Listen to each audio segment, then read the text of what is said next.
Buenas noches.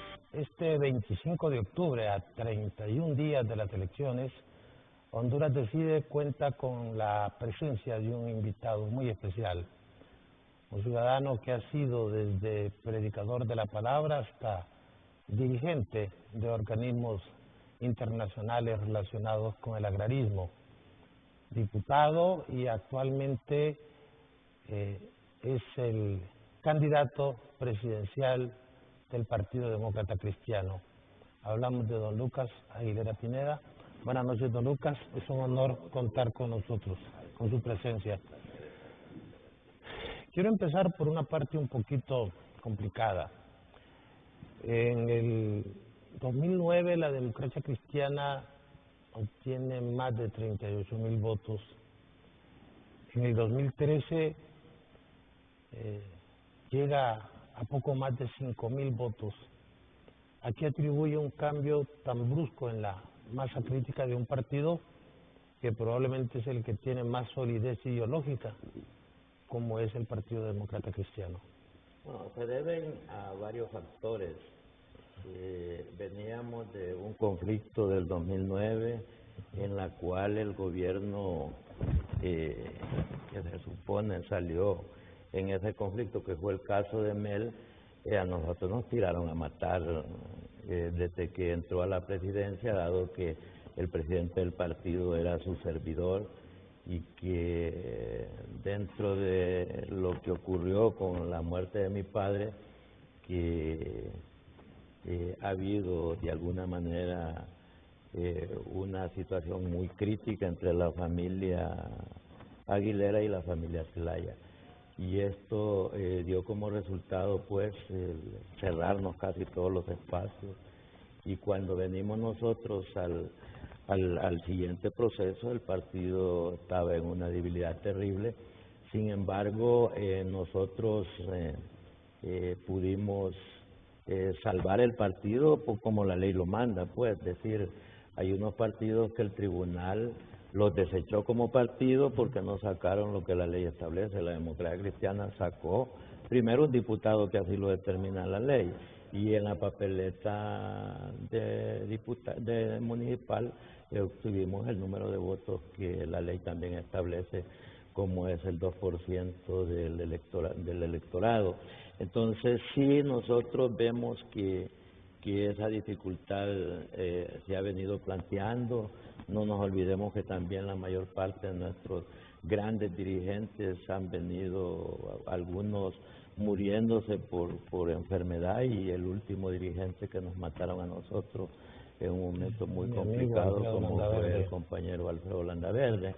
Entonces hemos sido muy golpeados, abogados. Nosotros hemos venido planteando de que el partido no es un partido improvisado, y usted lo ha planteado, es un partido que tiene definida su estrategia, definida su ideología, su doctrina, y en el cual pues se supone también que habíamos pasado alrededor de 7 procesos en los cuales hemos venido luchando, y la gente a veces se cansa de tanto aguantar, ¿verdad? Escuché al diputado Velázquez Nazar decir que el Partido Demócrata Cristiano era un partido bisagra, es decir, un partido que no tiene opciones reales de ganar la presidencia, negocia para integrar el gobierno en un modelo presidencialista o en un modelo parlamentario, que son partidos que se diseñan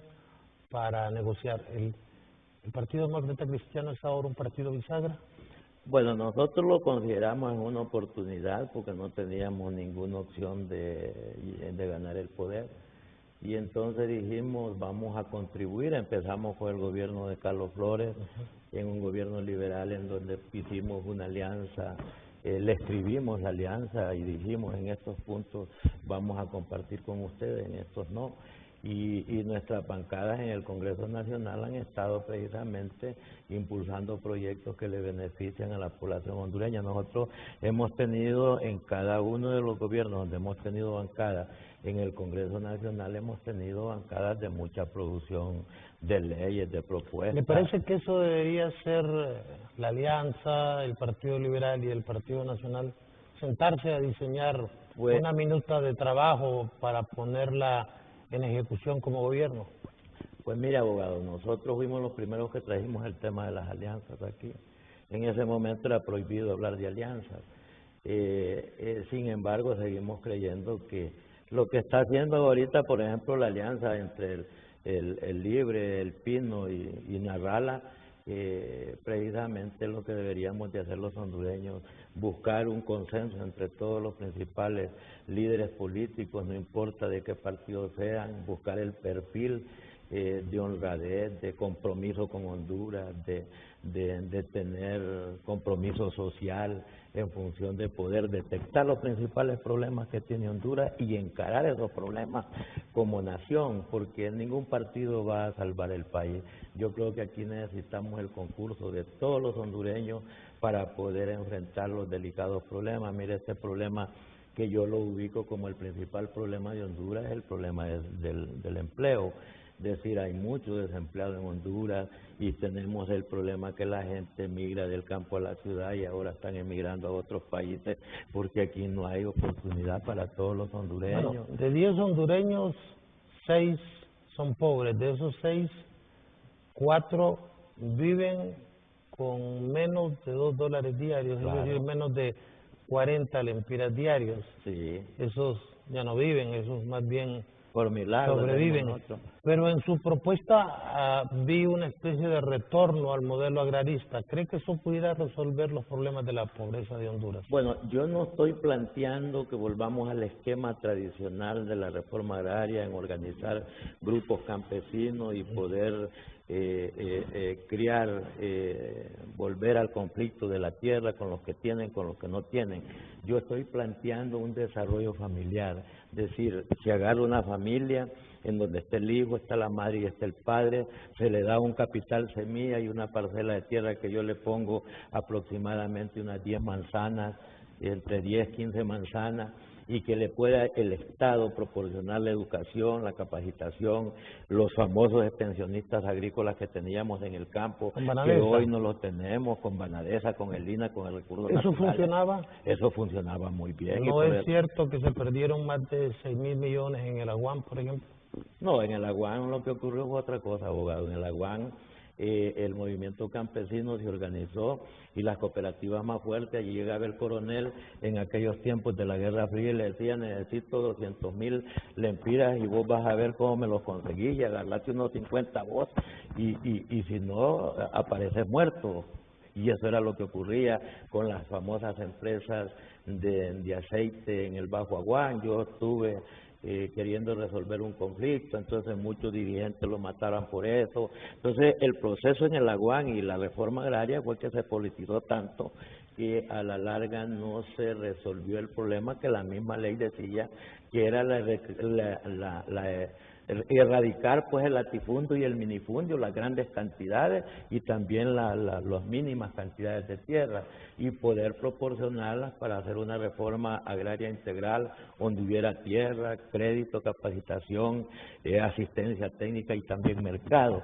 Muchas veces el INA nosotros le voy a contar un caso que yo creo que usted conoció, al viejo Lucas Aguilera, claro, que era mi tío, en donde al grupo de él lo hicieron sembrar jengibre, y sembraron, póngale, 4 manzanas de jengibre, una gran producción que hacían las marquetas de jengibre, y resulta que cuando ya tenían la producción no teníamos mercado para poder... ¿Y con los fertilizantes? Y los fertilizantes había que cumplir con un paquete tecnológico donde decía que tenían que aplicar 4 quintales de urea y 3 quintales de fórmula en una manzana de maíz, y tal vez la manzana solo necesitaba 1 quintal de fórmula y 2 de urea, pero como el paquete tecnológico eso decía, y que había que comprometerse con las agencias de que vendían esos productos, y si no, no daban el crédito. Entonces también todo eso, había corrupción dentro de los mismos gobiernos, en el sentido de poder enjaranar al movimiento campesino. Hay mucha gente, abogado, que vendió la tierra en el grupo campesino porque la tenían totalmente endeudada, y si no la vendían iban a perder todo, y entonces mucha gente, para quedarse con algo, decidió vender, pues, que es una lástima. Yo siento pena con el pueblo hondureño, porque fui uno de los luchadores de la reforma agraria. Yo, siendo dirigente, pude recuperar alrededor de 40,000 hectáreas de tierra en todo Honduras para podérsela proporcionar a campesinos que no tenían tierra. Entonces, para mí la tierra es la vida, para mí la tierra no debería de haberse vendido, pero la ley que nos cambia, la ley de reforma agraria, que la cambian por la ley de modernización y desarrollo del sector agrícola, abrió el espacio de vender y convertir la tierra en un mercado. Para volver al latifundio. Para volver a los latifundios y a los famosos ministros. Vi unas declaraciones suyas que no dejaron de impresionarme. Respecto a la extorsión, dice que la policía y el gobierno se benefician de la extorsión y pregunta por qué no se le devuelve al extorsionado el dinero que decomisa la policía. Y es correcto. Yo, mi actitud, en mi forma personal, abogado, yo soy responsable de mis actos y no le tengo miedo de decir en lo que yo creo y lo que yo siento. Yo, para mí, los más informados de dónde está el jefe de la Mara 18, de la 16, de las que más se pueda salir, es la policía y el ejército. Ellos saben en qué colonia no se puede entrar y en qué colonia realmente hay esos conflictos. Entonces, digo yo, si la policía sabe todas esas cosas, lo que dijo Alfredo Landaverde en el momento cuando lo dijo, 15 días faltó para que lo mataran al pobre hombre por decir la verdad. Entonces, para mí las extorsiones es un negocio de la policía, es un negocio del ejército. ¿Para dónde agarran estos dineros? ¿Para dónde agarran estos dineros? No se lo devuelven a los que le quitaron ese dinero, ni tampoco hay proyectos de desarrollo en función de ver, pues, que ese dinero, que son billones, aquí no son millones, son billones. Mire, yo he conversado con muchos taxistas, por ejemplo, y a un taxi semanalmente le están quitando entre 400 y 500 lempiras semanal. En la semana, ¿cuánto está? En el mes, ¿cuánto está dando un taxista? Dependiendo también los puntos, porque hay puntos que tienen también ya su precio y hay otros puntos que tienen otros tipos de precios. No digamos los buses, no digamos las pulperías, los restaurantes. Es un negociazo que realmente si el Estado pudiera devolverle en proyectos sociales todos los dineros que recoge de las extorsiones, del narcotráfico y del crimen organizado, yo le aseguro que Honduras no estuviera en esta situación. Pero nosotros lo que hacemos es caer más en el endeudamiento y Honduras ya está casi alrededor de una deuda de 15,000 millones de dólares en la parte externa, y en la parte interna andamos supuestamente en 10,000 millones de lempiras. Entonces, esas cosas son las que yo sostengo, que no quieren terminar con esos hechos vandálicos, porque de repente les genera negocio a estas entidades que yo con nombre y apellido las he señalado. ¿Sabe que el servicio de la deuda anda arriba de los 30,000 millones de lempiras, que es más del doble del presupuesto de salud? Claro. Eso dentro de 3 años va a aumentar porque se van a empezar a pagar los intereses de los llamados bonos soberanos. Pero siempre en el tema de la delincuencia, también vi que habla de unos comités ciudadanos de defensa. ¿Qué es eso? Pues yo lo que creo, mire, nosotros tenemos una experiencia en la Guerra Fría que fue difícil para mí, fue los difíciles más críticos de mi vida. He procesado por todos lados, encarcelado y muchas veces torturado. Anduve hasta guindado en un helicóptero en 1983, cuando la guerrilla en el Patuca, me trajeron de Palestina al Aguacate. Es decir, yo estoy vivo por gracia de Dios.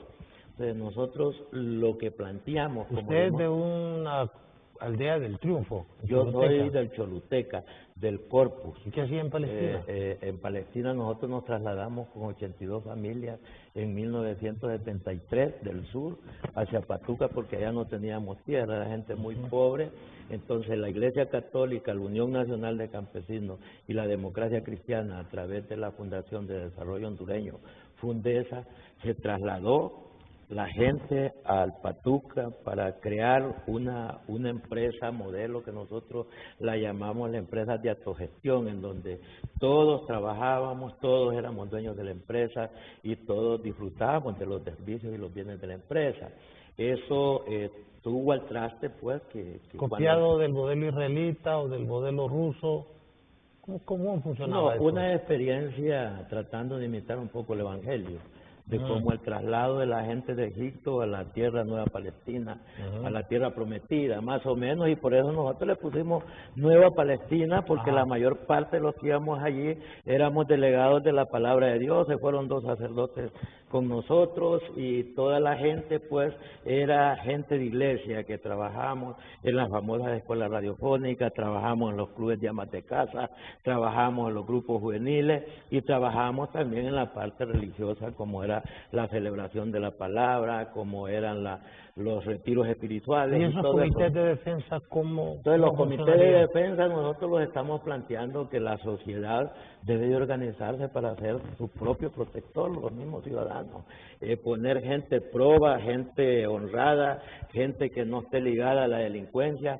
Se arma un comité ciudadano, le llamamos nosotros. Antes se hicieron las mesas de seguridad. Sí, pero las mesas de seguridad siempre que se organizaron, yo estuve en la organización, creo que el FONAC fue uno de los primeros cuando el profesor Marco Orlando Iriarte empezó a crear, por ejemplo, Danlí fue una ciudad modelo de poca violencia.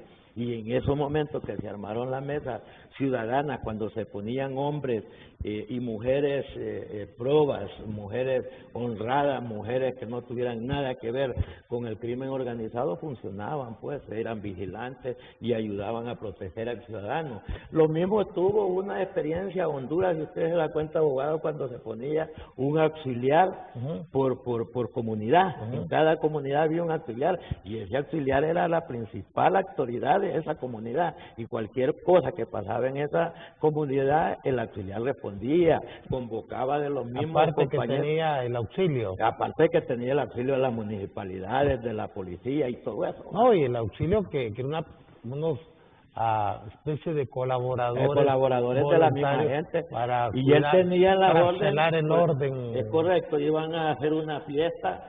Ponían los famosos custodios que le llamaban en la fiesta, unos 4, 8 custodios, dependiendo del tamaño de la fiesta, ponían a vigilar la fiesta y allí no habían heridos, no habían golpeados, porque ellos se ponían el orden de sí mismos. Entonces, nosotros decimos que hay que fortalecer la policía, hay que fortalecer el ejército. Yo creo que ahorita que también no estamos en guerra, el ejército debe permanecer en las calles para que le dé la protección a la ciudadanía. Si no estamos en guerra, pues ¿qué otra cosa puede hacer la Fuerza Armada? Es decir, hay que estarlas profesionalizando, hay que estarles dando contenido, hay que estarles dando estrategias, hay que estarles dando tácticas, pero como no estamos en guerra, hay que establecer esas estrategias, esas tácticas para darle mayor seguridad a la población.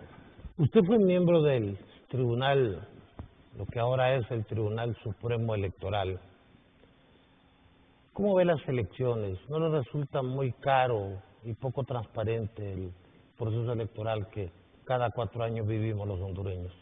Mire, a mí me parece que el proceso electoral en Honduras es muy caro y lo hemos encarecido los políticos. Por ejemplo, antes no se le pagaba ni un 5 al que iba a trabajar a la mesa, hacía un esfuerzo para llevarle la comida, y ahora el tribunal, desde el problema del 2009, empezó a pagarle a cada miembro de mesa 500 lempiras. Hoy tenemos un problema: si el tribunal no paga los 500 lempiras, los partidos no tienen capacidad de pagar esos 500 pesos que le han pagado de la mesa. Y aunque los pagara el tribunal, el partido tiene que pagar un adicional para que puedan ir a trabajar a la mesa. Hemos encarecido el proceso electoral. Antes un proceso electoral lo sacábamos con 400, 500, hasta 600 millones de lempiras, lo más cuando realmente se trataba bien. ¿Cree que se ha vuelto un negocio eso?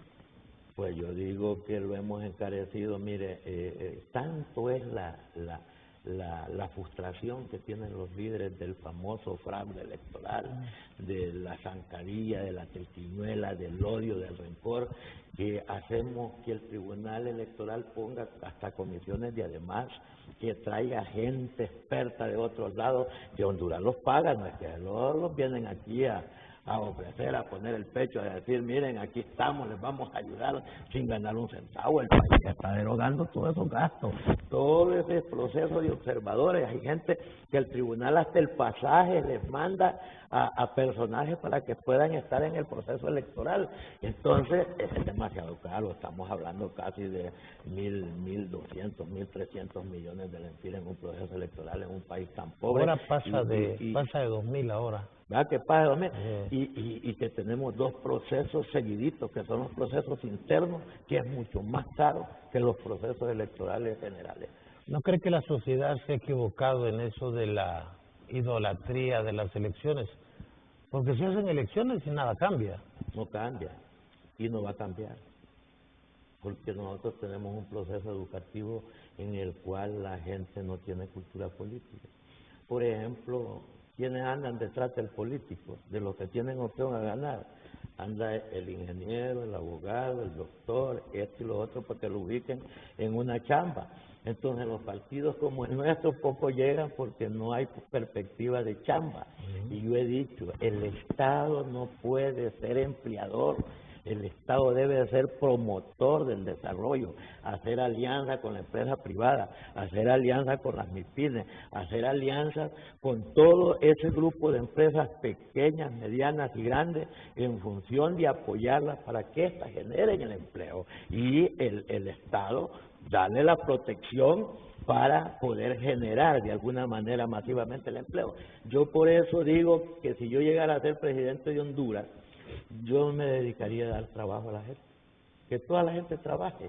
Mire, el que trabaja no está pensando en que se va a venir del campo a la ciudad para trabajar, o que de aquí nos vamos a ir a otro país para ir a encontrar el famoso sueño americano, porque es riesgoso, muchos pierden su vida, desarticulan su familia, hay muertes, hay sangre, hay de todo en los procesos de migración. Pero si tuviéramos un buen trabajo digno que nos diera para comer, para salud, para educación y para otras cosas, yo le aseguro que nadie se quiere ir del país. Yo de mi barrio, de mi pueblito que se llama El Ocotillo, El Triunfo, no, el Corpus, para irme, para Olancho. Mi papá tuvo que rezar yo no sé cuántos rosarios para que Dios le diera la fuerza suficiente, porque mi abuelo no lo quería dejar ir. Las familias, era difícil que se dividieran, pero como había esa gran necesidad de tener un pedazo de tierra, mi papá tenía 9 hijos y solo tenía la casita que mi abuelo le había dado donde le hiciera. No tenía tierra, la tierra era de mi abuelo. Hablando de los hijos, me dicen que tiene usted 9 o 10 hijos. Tengo, tuve con mi esposa, ella los tuvo, con mi esposa 9 hijos, se me murió uno de 12 años. ¿De esos cuántos son profesionales? Todos. Todos. Gracias a Dios. Tengo 2 trabajadores sociales, un abogado, tengo 2 médicos, tengo 2 bachilleres agrícolas y tengo un sacerdote. ¿Se considera realizado personalmente? Yo me considero un hombre ya realizado, porque... Si se hubiera quedado en El Ocotillo... Mis hijos no fueran nadie. Ni yo fuera nadie. Sí.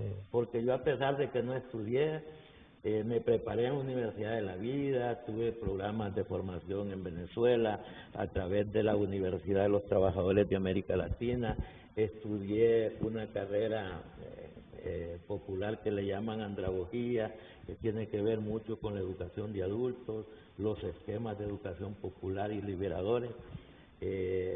Me preparé en el movimiento cooperativo, me preparé en el movimiento religioso. ¿Cree que la Iglesia Católica debió haber seguido con aquel programa de las escuelas radiofónicas y no tuviéramos tanto analfabetismo como tenemos ahora? Bueno, nosotros agarramos el analfabetismo con el famoso proyecto de escuela radiofónica, más o menos en un 80%. Le regalaban un radio a la persona que solo podía escuchar esa emisora. Solo podía escuchar los radios Paz. y Radio Progreso en el norte. Las emisoras de la iglesia, ni Radio Honduras. ¿Por qué la iglesia abandonaba esos proyectos? Porque le dio miedo a muchos curas de que no solo mataban campesinos, sino que mataban sacerdotes, y eso ocurrió el desenlace. Pero era cuando murió el padre Iván y murió era el padre un proyecto fascinante, es decir, le regalaban un radio que sí. solo escuchaba una frecuencia, sí. que era donde daban las clases. Es correcto. Y le enseñaban a la gente a leer y escribir. Yo fui la primera promoción de la escuela que pasé sexto grado, entonces yo me convertí en el maestro. Eran proyectos avanzados, eran proyectos muy progresistas que ahora vemos que se han abandonado por el asistencialismo, hacer trabajos sociales, regalarle comida a la gente. Sí. Pero nosotros nunca estuvimos de acuerdo con eso, porque la misma Biblia dice que antes que darle la comida hay que darle el pescado, y antes de darle el pescado ya en el plato a la gente hay que darle un anzuelo, una atarraya, que vayan a pescar, porque si usted se come el pescado que le regalan, se lo comió y mañana no tiene nada, pero si usted sabe pescar y cuando le da hambre, se va y pesca un pescado, se lo come y al volverle a dar hambre vuelve a ir a pescar. No está dependiendo que otro se lo sirva y solo tener la mano extendida para que le den. Que eso es lo que hemos hablado con el presidente Hernández, lo vi muy amigo de él, y no es que esté en contra de las bolsas solidarias que dan de comida, en donde puede comer bien una familia un par de días, pero y los demás días, el año tiene 325 días, dígale que le dan en el año usted siquiera 3 bolsas, son alrededor de 6 días lo que va a pagar feliz, y lo demás, ¿quién le va? Y mire, y llegamos a un paternalismo terrible, porque la gente queda esperando nada más lo que le dan. Nosotros hicimos ese proyecto en la Iglesia Católica, el famoso proyecto del trabajo, el alimento por trabajo.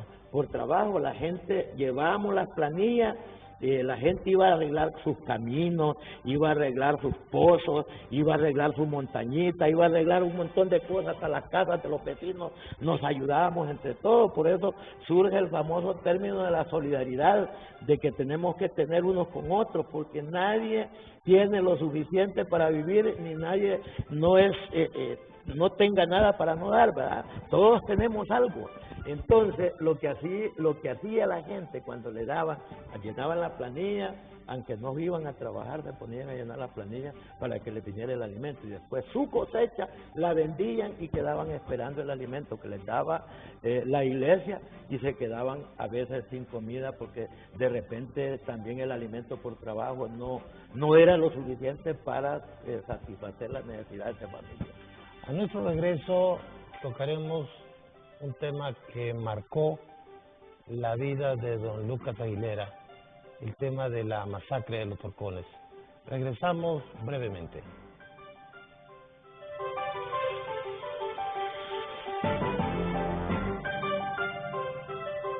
Dove, la marca de belleza número 1 en el mundo, presenta: las manchas en tus axilas definen tu ropa, la depilación lastima tu piel generando manchas. Prueba Dove Dermoclaran, el único antitranspirante con un cuarto de crema humectante y caléndula, que aclara y previene las manchas en las axilas para que uses tu vestido sin manchas cuando quieras. Dove Dermoclaran, aclara tus axilas previniendo futuras manchas.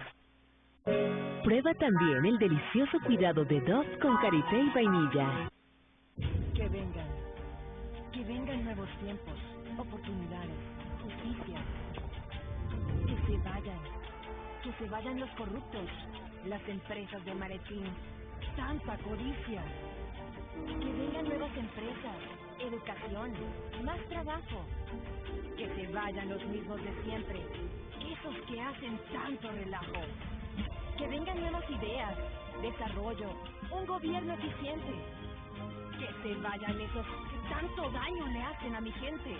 Que vengan los patriotas, los que respetan la alternancia en el poder. Que se vayan los que roban, los que una y otra vez nos quieren joder. Que vengan de vuelta mis hermanos que se habían marchado. Que se vayan los que el honor a mi patria tanto han manchado. Que venga el cambio, las transformaciones, los sueños, los de él, los de ella, los de todos los hondureños.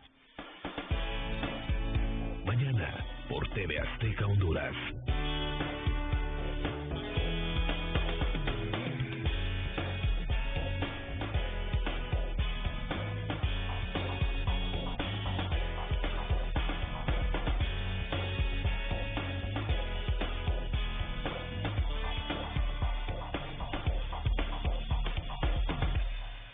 TV Azteca Honduras, más cerca de ti.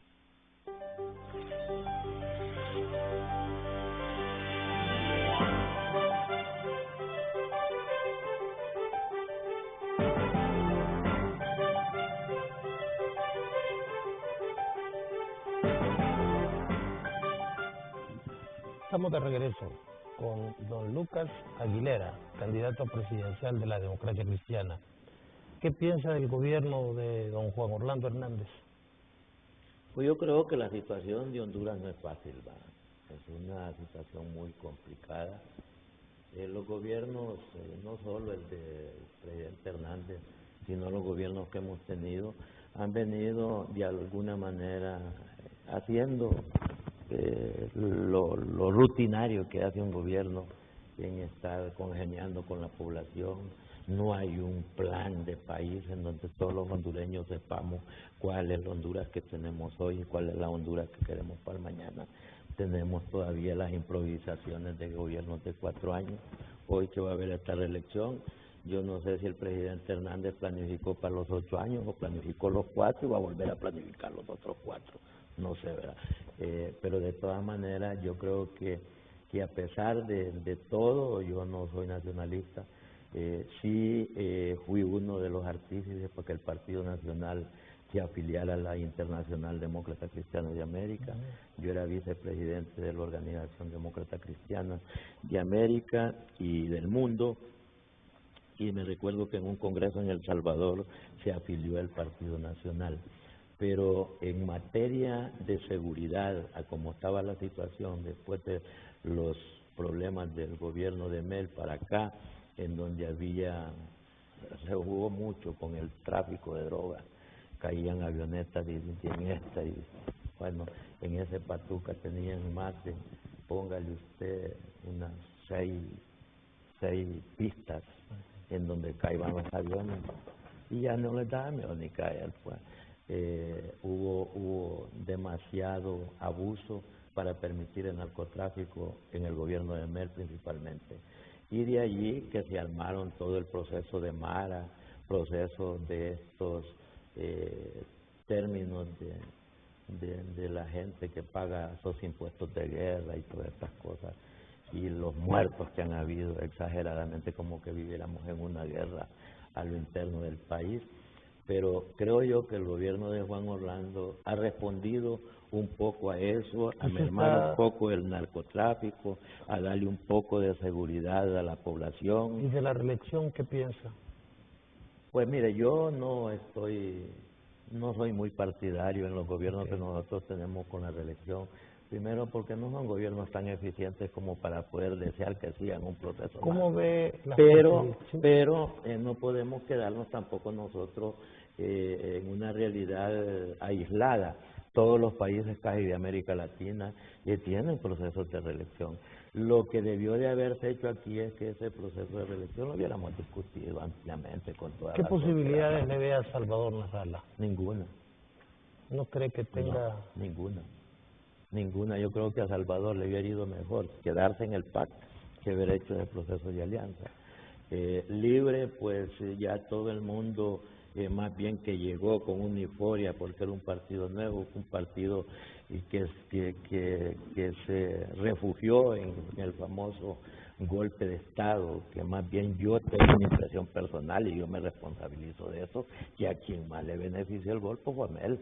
Y a Mel se le entregó la mesa servida sin deuda externa, la habían condonado en esos momentos, y todos esos dineros que se pagaba al servicio de la deuda externa se dejó para proyectos sociales. ¿A dónde están esos proyectos sociales que hicieron? ¿Qué piensa de Manuel Zelaya como político? Es un hombre muy hábil, porque a pesar de que su familia estaba manchada de sangre, llegó a ser presidente de este país, y hay mucha gente que cree en él, y esa es tener una habilidad, pues. ¿Por qué fue asesinado su padre? Mi papá, igual que los 14 muertos de Santa Clara y los Horcones, fueron asesinados porque en ese momento nosotros estábamos luchando por... ¿Qué edad tenía usted en esa época? 16 años. Ah, ya era una persona con 16 años, conocimiento. sí. 16 años. Mi papá luchaba por que hubiera justicia en el país, porque pudiéramos hacer una reforma agraria de manera integral, en donde hubiera tierra, donde hubiera crédito, asistencia técnica, capacitación y mercado. Y también poder hacer lo que Honduras hizo antes, ser el granero de Centroamérica. Los campesinos construyeron las empresas más exitosas de aquí de Honduras. Las empresas de palma africana son empresas exitosas, si no, no las hubieran comprado, si es cierto que estuvieran, como decían, que estaban prácticamente en bancarrota. No, eran empresas que generaron riqueza y siguen generando riqueza. Las empresas de caña también en la ¿Cómo Machilla. capturan a su padre? Nosotros veníamos en una marcha campesina. ¿Usted andaba con su padre? No, yo no andaba con mi papá, pero la base mía era la base Nueva Palestina en Patuco Lancho, y de allí salió prácticamente el 60% de los afiliados a apoyar la marcha. ¿El mismo grupo que sale de Choluteca? El mismo grupo que sale de Choluteca, de Occidente, de San Pedro, de Colón, de aquí de Olancho, del sur, de Danlí. Era una marcha que venía a aterrizar a la capital de la República. ¿Por qué? En ese momento nosotros teníamos alrededor de 350 presos en todo el país por el efecto de la famosa recuperaciones de tierra, el decreto número 8, etcétera, etcétera. Y de allí que la organización, como era la ONG, no tenía reconocimiento jurídico del Estado, entonces también ni la CGT tampoco tenía reconocimiento jurídico. Entonces la marcha era para eso, la liberación de los presos, la legalización de nuestras organizaciones campesinas y poder empujar el proceso de reforma agraria. Era la marcha del hambre. La marcha del hambre, la marcha de la libertad. La gente venía sin armas, venía sin nada. Mire, cuando mataron a los compañeros, que nos dimos cuenta nosotros. ¿Dónde los capturan? Los capturaron en el centro Santa Clara algunos. Ah, estaban durmiendo ahí. Fue en la mañana, fue como a eso de las 7, 8 de la mañana, que los capturaron. Allí mataron en el Santa Clara mataron a mi papá, mataron en Santa Clara. Santa Clara. ¿Su padre no fue asesinado en los Horcones? No. Mi papá murió en el Santa Clara con Francisco Colín, de Facto Cruz, Alejandro Figueroa y un pintor que estaba pintando el centro, que estaba en el segundo piso. Adán Palacios me cuenta o me contaba que él era el director del centro. Él era el director del centro Santa Clara. Y los demás los capturan en la marcha. Que al entrar estaba la foto de él. Sí. Y un distinguido político disparó sobre la foto. No, la foto más importante del centro Santa Clara, no se olvide que ese centro se llamaba Centro Santa Clara y nosotros pusimos 18 de febrero, porque fue la primer masacre que se cometió en Olancho, en Talanquera, en donde mataron un 18 de febrero 6 compañeros campesinos. Entonces, de llamar a Santa Clara, nosotros le pusimos el centro de capacitación 18 de febrero. Los cuadros más importantes del padre Diego, de Adán Palacios, cuadros importantísimos, carísimos, porque ese era un centro de los más lujosos que tenía la Iglesia Católica, que fue traspasado al movimiento campesino, se los robaron. Y el que los bajó con ese tiro, Adán, a mí personalmente me lo contó, fue Mel Zelaya. Sí, y se supone que Mel Zelaya tenía una casa. Hijo. El actual dirigente. El actual Mel Zelaya de ahorita. Se bajó los cuadros con un 22, algo los que no se quebraron, los buenos cuadros, él se los trajo. Se supone que los tiene en una casa que él tiene aquí en Tegucigalpa.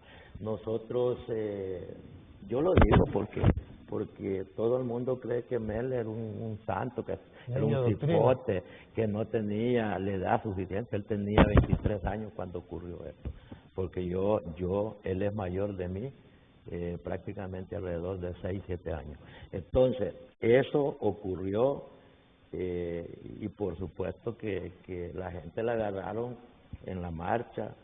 Algunas la pasaron por hornos eléctricos, que la gente debe saber, eso es la crueldad. ¿Al sacerdote? Sacerdotes, a las monjitas, al caso de Lincoln Coleman, que era el principal líder que venía coordinando esa acción, a Juan Benito Montoya. ¿A dónde los llevaron? Y los llevaron a una empresa panadera que tenía uno de Juticalpa. Los metieron al horno eléctrico, los fueron calentando poco a poco.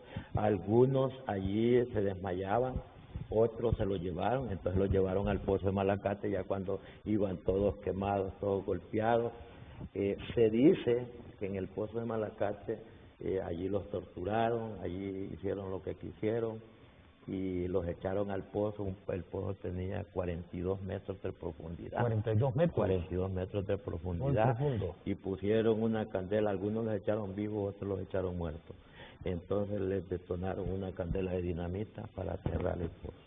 De suerte, nosotros allí en Lepaguare teníamos organizaciones campesinas fuertes, porque eso quedaba cerca de las minas de Lepaguare, y entonces la gente escuchó toda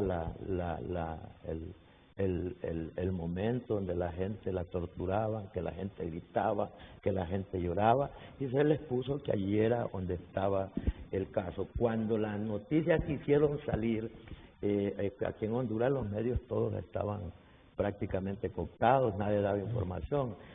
Me recuerdo yo en mi juventud que el monseñor Nicolás Antoni, que era el obispo de Olancho, se tuvo que trasladar a México para de México hacer la denuncia. Y es allí que como a los 4 o 5 días dijeron por allí, oímos una bulla, nosotros allí conocimos un pozo, ese pozo ya no está cerrado, hay que irlo a abrir.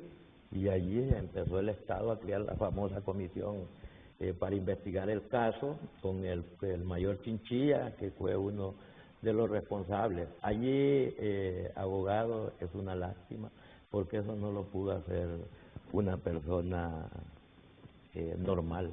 Para mí, la gente estaba drogada, la que hizo ese acto, porque ese acto, óigame, Lincoln Coleman era sobrino del papá de Mel, y no le perdonó la vida. Sobrino del papá de Mel.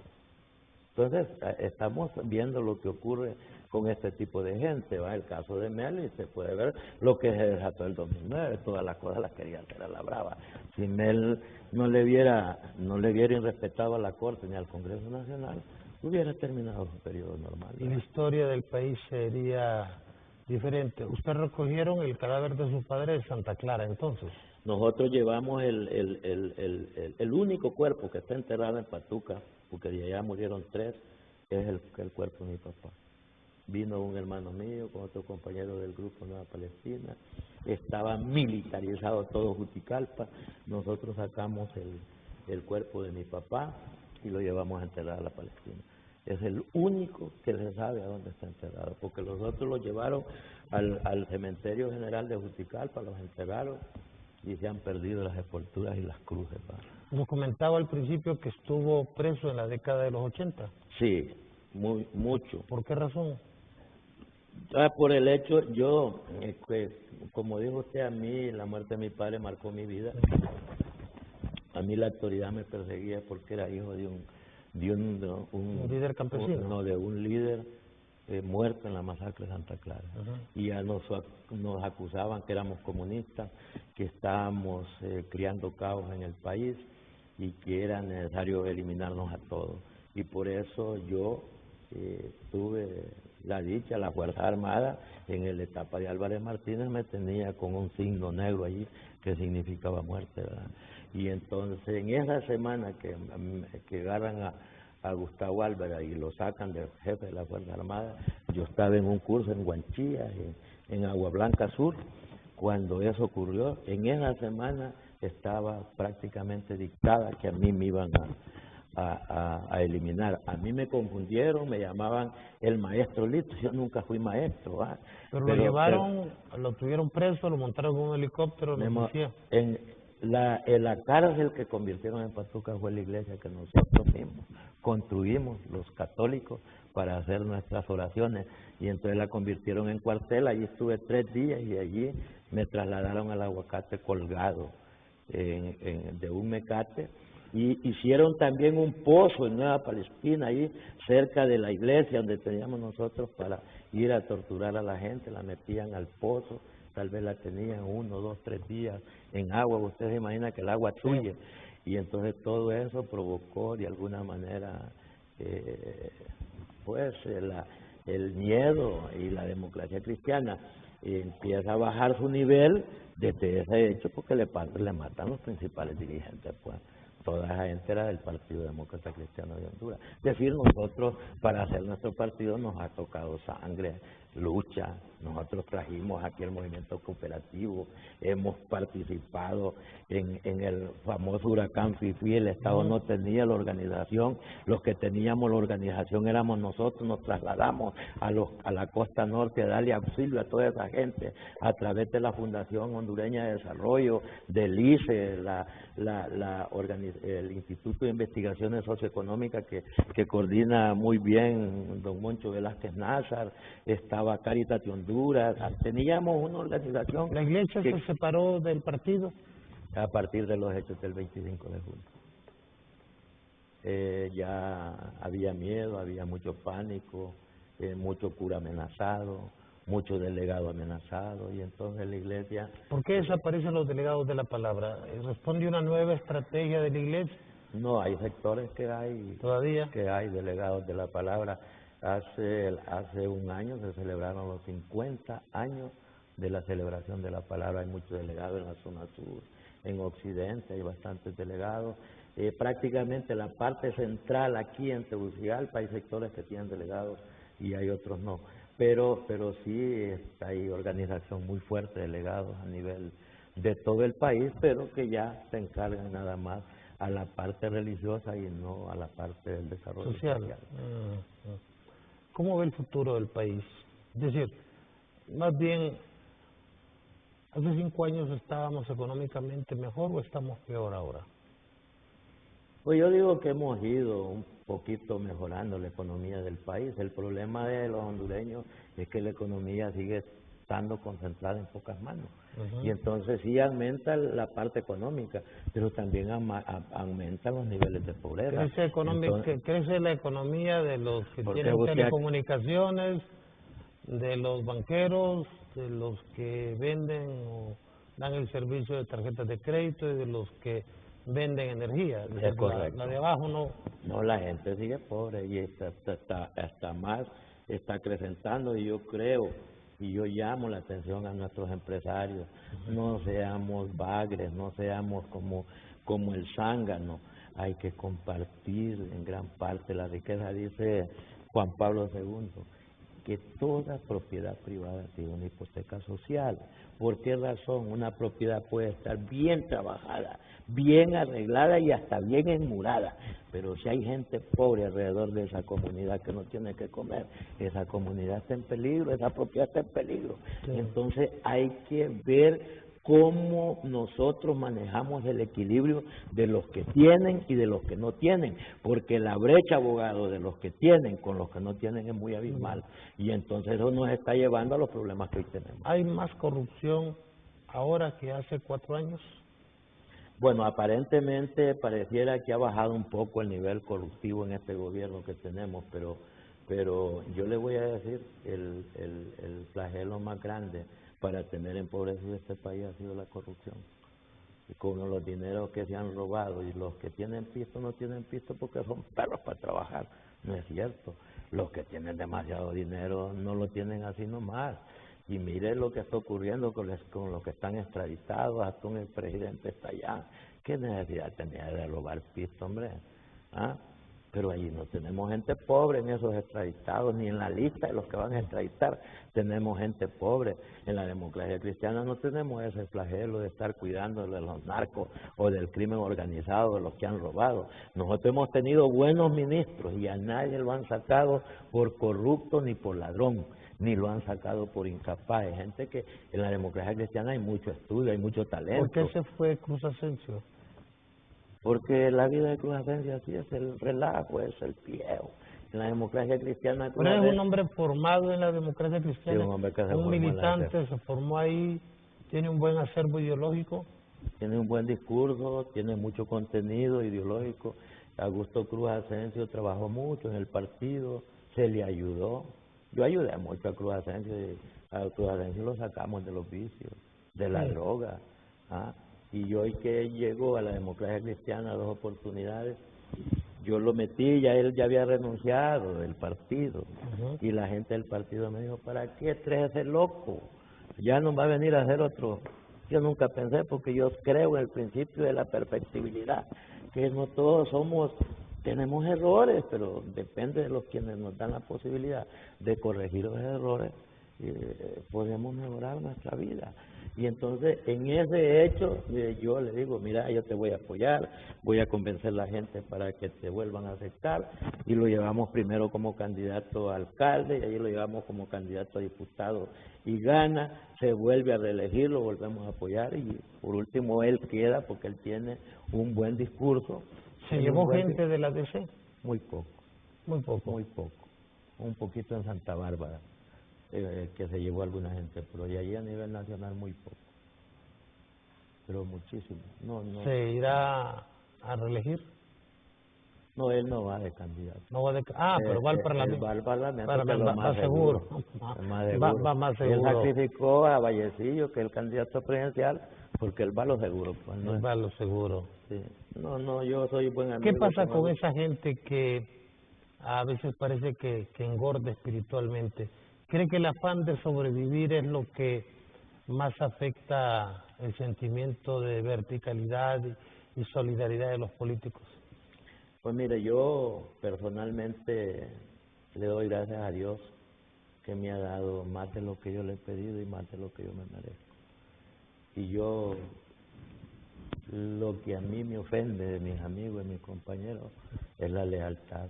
Yo no puedo ser desleal con nadie. Entonces, ¿cree que sus hijos están orgullosos de usted? Espero yo que sí, ¿verdad? Yo estoy seguro, mis hijos están muy orgullosos de mí. Cuando me amputaron esta pierna, estuvieron en la cama sin moverse, mis amigos, mi familia, casi en todo el país. Me visitó en esta cuestión más de 2.000 personas. Yo creo que con mi familia yo puedo salvar el partido. Mi familia me quiere mucho, sabe quién soy. He nacido para servirle a la gente. Si la gente no me responde, como dijo también Juan Pablo II, la opción primero la tienen los pobres. Yo he nacido para luchar por los que no tienen voz, porque necesitan mi mano, la tienen siempre. Cuando se quieran levantar, que se apoyen en mi hombro, lo hago. Pues yo creo ¿Se siente todavía un líder campesino? Soy un líder popular. Soy un líder popular, por supuesto de que... Bueno, pero popular es líder campesino, no, ¿o rompió el vínculo con las organizaciones campesinas?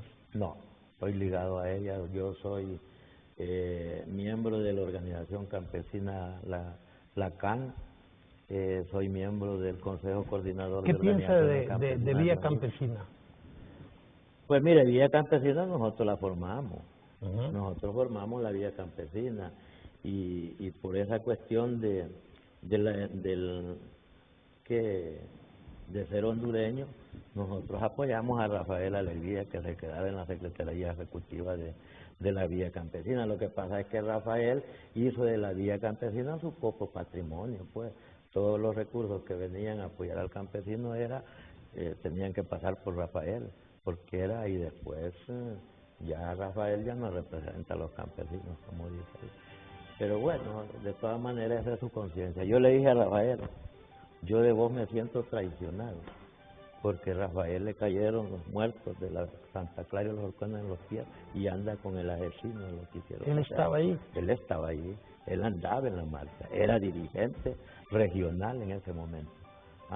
Y le digo yo, y te podía haber ido con cualquier otro partido, pero no con aquel que está involucrado en la muerte de nuestro hermano. La tesis de que la gente quiere sobrevivir, yo creo que los grandes problemas de Honduras en el orden político es el afán de sobrevivir. La gente quiere sobrevivir a costa de cualquier cosa, de abandonar sus ideas, su solidaridad, esa visión cristiana de la política que hace tanta falta en nuestro país, donde veamos al ciudadano como un hermano, como un semejante y no como un Por eso objeto. nosotros, abogados, estamos tratando en esta campaña, a través de mi persona, hacer una campaña de amor, una campaña de esperanza, una campaña de paz y una campaña de propuestas. ¿Por qué razón? El pueblo, si se le sigue engañando, está como quien le... Pues, es una bomba de tiempo, pues. El país está en una bomba de tiempo. Si no se van a luchar por resolver los delicados problemas que tiene la ciudadanía, esto puede desatar en problemas que ni nosotros nos imaginamos. Entonces hay que tratar de encontrar los hondureños buenos, los verdaderos hondureños que queremos este país. A mí no me importa si yo llego a ser presidente o no llego a ser presidente por mi interés, yo tengo de dónde vivir. Chel Vacas declaró... Yo declaré todos mis bienes y con mi propio esfuerzo, y no me da pena porque me los he ganado. No me los ha regalado nadie, ni me los he robado. Un minuto para despedirse y motivar ese resurgimiento que esperamos tenga la democracia cristiana. Bueno, yo espero que la gente entienda mi mensaje, entienda mi discurso. Tenemos amigos, ciudadanos, 3 minutos para hacer de Honduras un Honduras mejor, votando por los buenos candidatos. Yo les pido que nos acompañen en las candidaturas a diputados, las candidaturas a alcaldes, y que puedan votar también por Lucas Aguilera, que conoce Honduras y ha vivido la problemática de pobreza y miseria que vive la mayoría de los hondureños. Si nosotros no cambiamos de actitud y no mostramos una forma de querer cambiar el país, vamos a tener los mismos resultados si hacemos las mismas cosas que hacemos en todos los procesos electorales. Nosotros les ofrecemos nuestra honradez, les ofrecemos nuestra doctrina, nuestra filosofía y nuestro esfuerzo, nuestro compromiso con la gente. Vengan al proyecto de vida, que es el proyecto que tiene la democracia cristiana. Muy bien, este programa ha sido revelador de algunos hechos históricos desconocidos por la generalidad de los hondureños. Ha sido un honor contar con Lucas Aguilera y el próximo miércoles nos vemos nuevamente en Honduras Decide. Es un honor, don Lucas. Gracias. Y que Dios nos favorezca y nos apoye en todo este proceso. Muy bien.